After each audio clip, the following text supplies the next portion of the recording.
Tuesday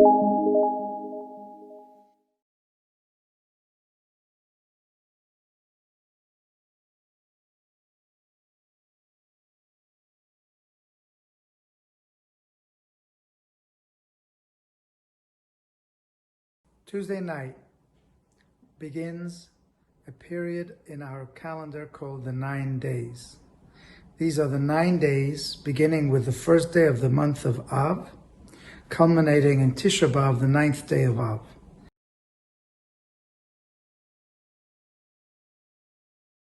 It's a part of the 3 weeks. The 3 weeks begin on the 17th of Tammuz.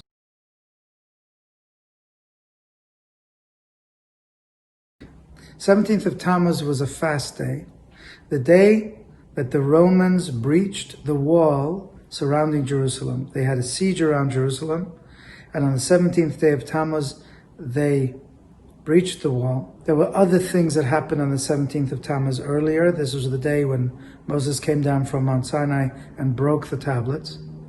And 3 weeks later, the temple was destroyed. The Holy Temple was destroyed on the 9th of Av. The first temple was also destroyed on the 9th of Av.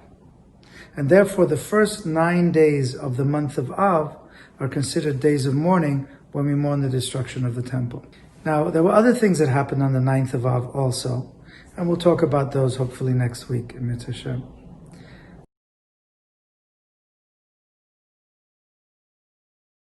During this time of mourning, it's customary among Ashkenazim not to eat meat, not to drink wine or grape juice, except on Shabbat. These laws, these restrictions do not apply on Shabbat. Other things that we do during the 9 days in order to minimize our joy are not to bathe for fun or for pleasure. So that would mean swimming, that would mean taking a long, luxurious hot bath, or even a long, luxurious hot shower for the pleasure of it. A quick shower is okay, of course, for hygiene, not a problem. People do not take haircuts during this time.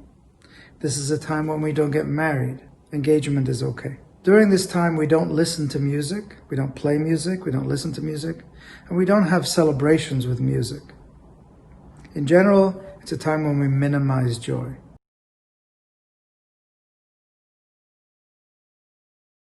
Code of Jewish law says, Mishanichnas Av, when the month of Av comes in, Mema'atim b'simcha, we minimize our joy. Now it's very important to remember though, that sadness, depression is not a state that we should be in. We are mourning the temple, yes, but to get to a point where we're walking around feeling sad the whole time is not a positive thing. When it says, Mema'atim b'simcha, we cut back on our joy, it seems to say that we do need to have joy, just a little bit less. Mama'atim, we cut back a little. But still there should be joy. It doesn't say you cut out all joy. That's number one. But number two, there's also a Hasidic interpretation, and for some people have a hard time wrapping their minds around this. But one of the things we can do is add a comma.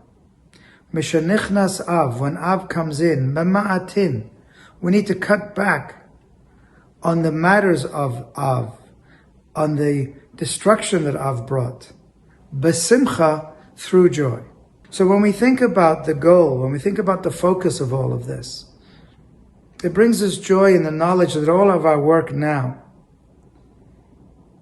including the mourning of the temple, is going to bring towards a much greater future.